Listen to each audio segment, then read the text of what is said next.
Hi, Armoured Pants here, and I have another video for you in the German line, the Tier 5 Panzer IV medium tank.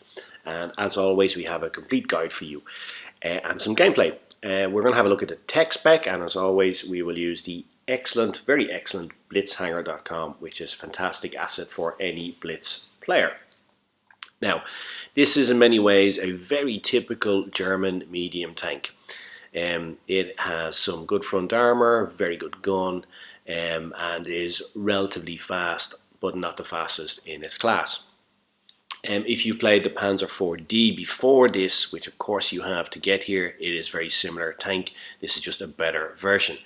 75mm gun, it is reliable and accurate.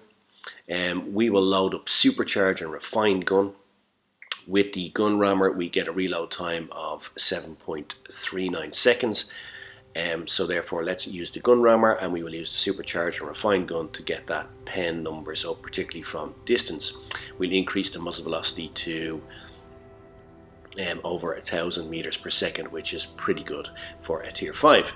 Now, it is good aiming time, the good handling is good on this, as it is with all German guns. 8 degrees of gun depression, which is just average, nothing to write home about, but decent. The tank is fast, it does 50 kilometers per hour, although it does have slow acceleration from a standstill, so just be aware of that.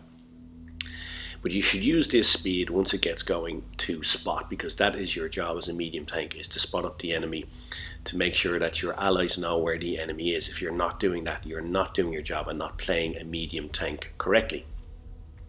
It has a very good armor profile for a medium tank, and the spaced armor up on the turret is very good. It will give you protection against HE shots. HE shots, high explosive shots, explode on impact. Therefore, even if you have paper thin armor in front of your main body armor, you will see that it explodes on that and then does minimal and only splash damage to your primary armor. So that's the point of the spaced armor.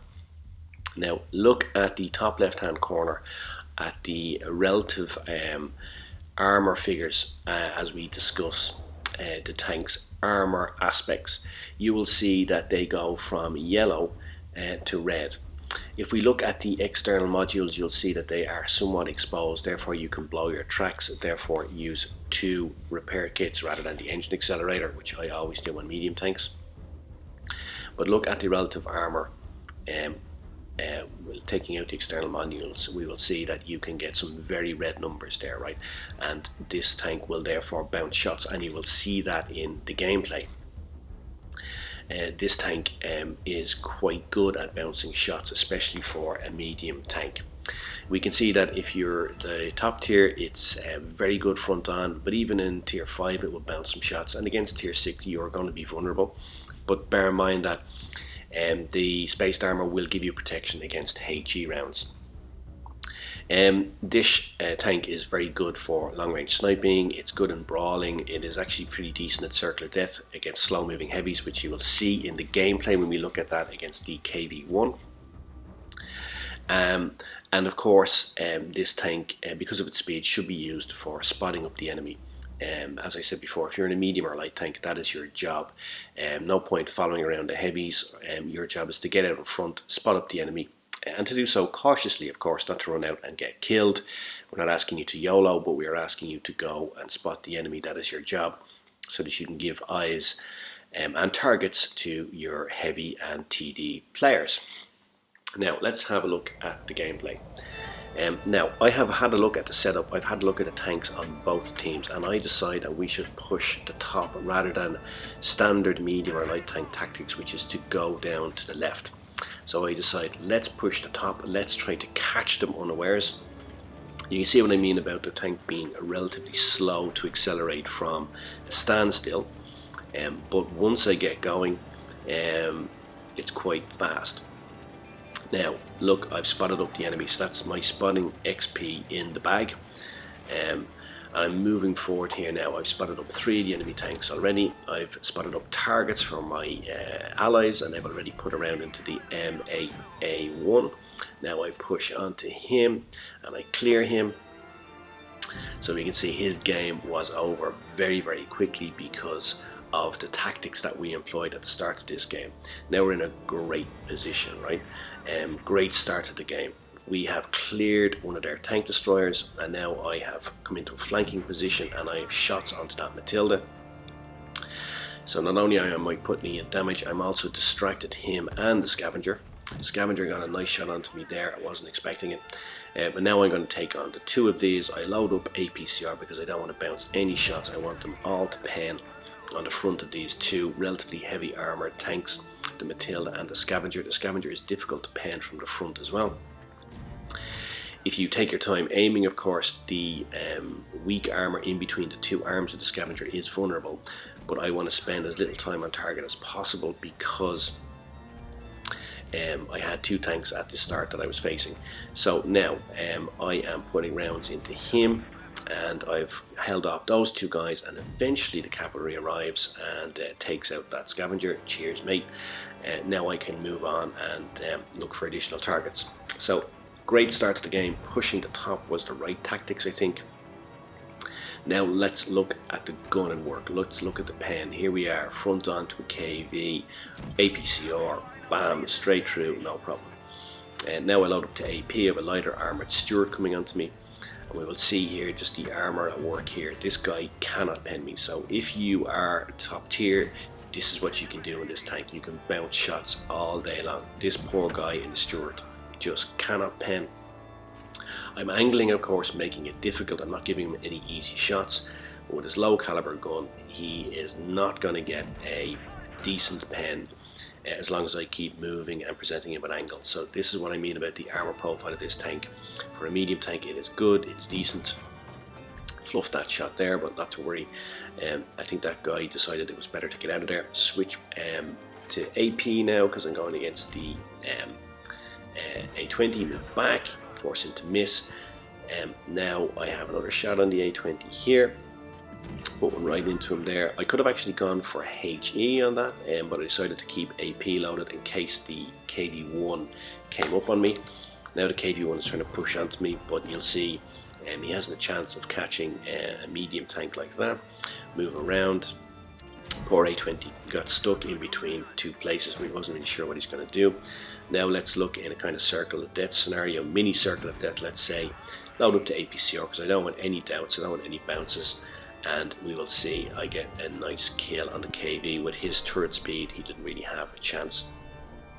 You'll also see, by the way, in that mini circle of death with the KV, that I also bounced a big round coming from down on the right hand side of the map off the turret, again showing how strong the armor is. There was an unspotted Panzer IV down there. He could only see my turret, fired and bounced. Now let's look at the supercharged gun in action. Look at this shot, bam, just no problem whatsoever, straight through the front armor of the tank. And this is the increased muzzle velocity at work from the supercharge. Now for this last kill, I pre-aimed the gun, so I track through the building, bam. We discussed pre-aiming guns before, particularly with mediums like the T25, etc., or the Panzer V4 that has a slow moving turret compared to other mediums.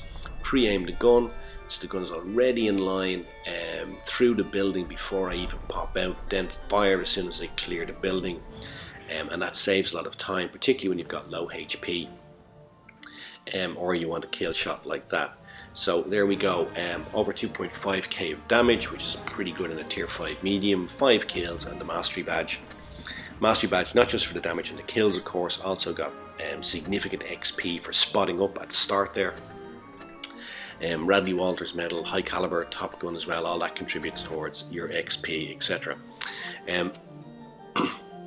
We'll see here that I damaged or spotted up nearly all of the enemy tanks, and of course that generates the huge amount of XP that generates those mastery badges. As we've said many times before, mastery badges are about XP, not about damage or number of kills.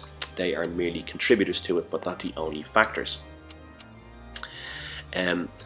Now, this tank, as I said, is a tank that can be played very well. It's very reliable, good performing tank. Let's recap on the key points of this tank before we leave.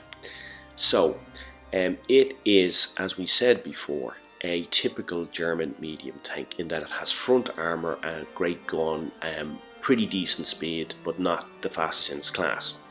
75mm gun is very accurate, very reliable. Use the gun rammer to get the load time down.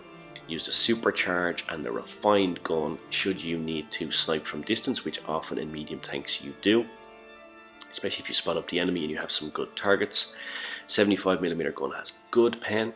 You will need APCR though if you're up tiered, and load up HE because you will be able to pen lights and mediums with it. The muzzle velocity is excellent when you have supercharge over 1000 meters per second. The top speed is good, it's terrain and map friendly, it will get around the map. But as I said, it is a bit sluggish from a standstill. It does accelerate slowly, particularly after tier 5.5 when it has lost one of its provision slots. If you angle the front, you will bounce shots. It is a very bounce friendly tank, particularly if you're moving and angling in it, and front on against lower tiers, as you saw, it will bounce all day long. Next in line is either the VK3001P, which is a medium tank, or the VK3601H, which is a heavy tank. And there are full guides for both of those tanks on channel, so have a look, but please take your time getting there. Moving up to tier 6 is a big jump from tier 5, so play hundreds of games here in tier 5 and get your skills before you move up. Make sure you're ready. Thanks for watching. Cheers, Mush. I hope you enjoyed it. Take care. Pants out.